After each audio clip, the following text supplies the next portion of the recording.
اور اس میں یہ تمام معاملہ جو ہے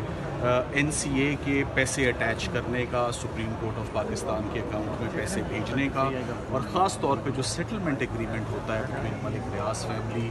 اور NCA national crime agency UK، وہ تمام معاملات ایک ایگزیکٹو بورڈ میٹنگ کے اندر نیب ہیڈ کوارٹرز میں میٹنگ ہوتی ہے، اس میں یہ تمام معاملات ڈسکس ہوتے ہیں اور فیصلہ ہوتا ہے کہ اس کیس کو کلوز کرنا ہے۔ تو ایک کلوز ٹرانزیکشن، ایک ختم ہوئے ہوئے کیس کو بدنیتی سے چھپاتے ہوئے نیب نے کنسیل کرتے ہوئے دوبارہ اس کیس کو ری اوپن کیا، اور ری اوپن کرنے کے بعد اس کا ٹرائل بڑی تیزی سے چل رہا تھا۔ آج یہ بھی بات بہت اہم ہے کہ آنریبل ججز نے سپریم کورٹ کے آرڈر کا بھی حوالہ دے دیا ہے کہ فائنل ججمنٹ دینے سے تو ویسے بھی سپریم کورٹ نے روکا ہوا ہے، تو آئندہ تاریخ کے لیے بدھ کے لیے ہمارا 2 کیسز جو ہیں وہ لگے ہوئے ہیں۔ ایک جو بلغیری کا نیا کیس ہے وہ بھی فکسڈ ہے، اور یہ بھی فکس کر کے جج صاحب کو مزید کارروائی سے روک دیا گیا ہے، فیصلہ سنانے سے القادر میں روک دیا گیا ہے، اور اس کا مین وجہ جو اس گواہ نے PW35 جو تفتیشی افسر ہے القادر ٹرسٹ کا، اس کے اہم انکشافات جو ٹرائل میں اس نے کیے کہ یہ ایک معاملہ پہلے کلوز تھا، اب اس کو ہم نے ری اوپن کیا ہے۔ سو ایک کلوزڈ کیس کو دوبارہ ری اوپن کر کے پچھلے تمام حقائق کو چھپانا، یہ فیئر ٹرائل کے منافی تھا۔ سلمان صاحب یہ کلیریفائی کر دیجیے گا کیا ٹرائل چلتا رہے گا اور صرف ڈیسیژن سے روکا گیا ہے؟ دیکھیں، اب ٹرائل اس لیے نہیں چل سکتا کیونکہ یہ ہے ہی آخری گواہ،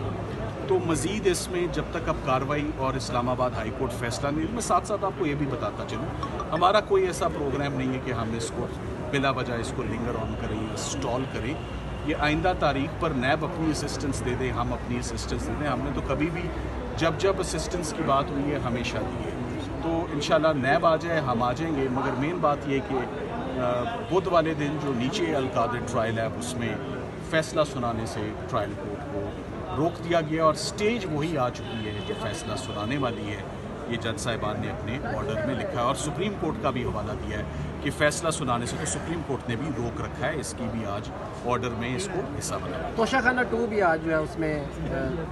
توشہ خانہ 2 میں جوڈیشل کر دیا گیا ہے، اور توشہ خانہ 2 میں آپ مزید کارروائی پرسوں سن لیں گے کہ اس کی بھی ہم امید کرتے ہیں کہ توشہ خانہ 2 کا کیس کبھی شروع ہی نہیں ہو پائے گا، کیونکہ وہ ججز نے جو بڑے اہم سوالات ہیں نیب کے پروسیکیوٹر سے کیے، مینلی انہوں نے پوچھا کہ آپ کے کال اپ نوٹس میں کچھ لکھا ہی نہیں ہوا، کون سے تحفے کی آپ تفصیل مانگ رہے ہیں، آپ یہ بھی بتائیں کہ کتنے اور لوگ ہیں جن کے خلاف توشہ خانہ کے نیب نے کارروائی کی ہے، کن کن ڈگنیٹریز کو آپ نے شامل تفتیش کیا ہے، کسی کے خلاف ریفرنس فائل کی ہیں، اور کس کس کو ملزم بنایا ہے، اور سب سے اہم بات کہ جب آپ نے پہلی تفتیش کی تھی گراف سیٹ کی جس میں 14 سال سزا ہوئی، تو تب آپ نے بلغیری کے سیٹ کو کیوں نہ آپ نے اس وقت تفتیش کی؟ سو نیب سے ایکسپیکٹ کیا جاتا تھا کہ وہ اسی وقت اسی سٹیج پر اپنی انکوائری کو مکمل کرتی، یہ چھوڑ کر کیوں رکھتا ہے ایک پارٹ کو، ایک سیگمنٹ کو، کہ جب ایک کیس سے بریت کا ٹائم آتا ہے، ریلیز کا ٹائم آتا ہے، تو اسی کا ایک چھوڑا ہوا ایک پارٹ، ایک سیگمنٹ کی بنیاد پر ایک نیا کیس جو ہے وہ چلایا جائے۔ ان تمام نکات پر اب میرا خیال ہے کہ پرسوں ایک بڑی مفصل اور جامع ہیئرنگ جو ہے وہ یہاں پر ہائی کورٹ میں ہوگی، سو القادر بھی اسی دن ہوگا اور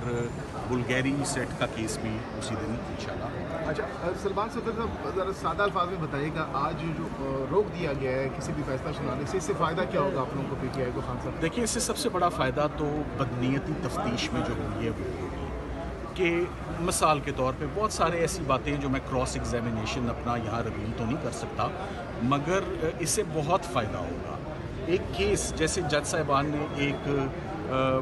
غلام سرور سندھو کے کیس کا حوالہ دیا، انریپورٹڈ ججمنٹ ہے، انہوں نے کہا کہ ہم نے اس کیس میں اس بات پر انکوائری میں ہم نے بیل دے دی کہ یہ کیس پہلے انکوائر ہوا اور انکوائری کلوز ہوئی، اور ہم نے اس بات پر بھی کیا کہ پہلے افسران کے خلاف ڈپارٹمنٹل ایکشن اور انکوائری کیوں نہیں ہوئی۔ تو اس کے بڑے فار ریچنگ کانسیکوینسز ہیں۔ کرمنل کیسز کا سٹے ہونا بڑا مشکل ہے۔ اس سے پہلے جو کرمنل کیسز سٹے ہوئے تھے سلمان اکرم راجہ صاحب سائفر کیس میں، وہ ہوا تھا کہ اوپن ٹرائل نہیں ہو رہا اور اوپن پروسیڈنگز نہیں ہو رہی۔ آج کا کیس اس بات پہ ہو رہا ہے کہ تفتیشی کو کچھ اہم ریکارڈ منظر عام پر لانے سے روکا جا رہا ہے۔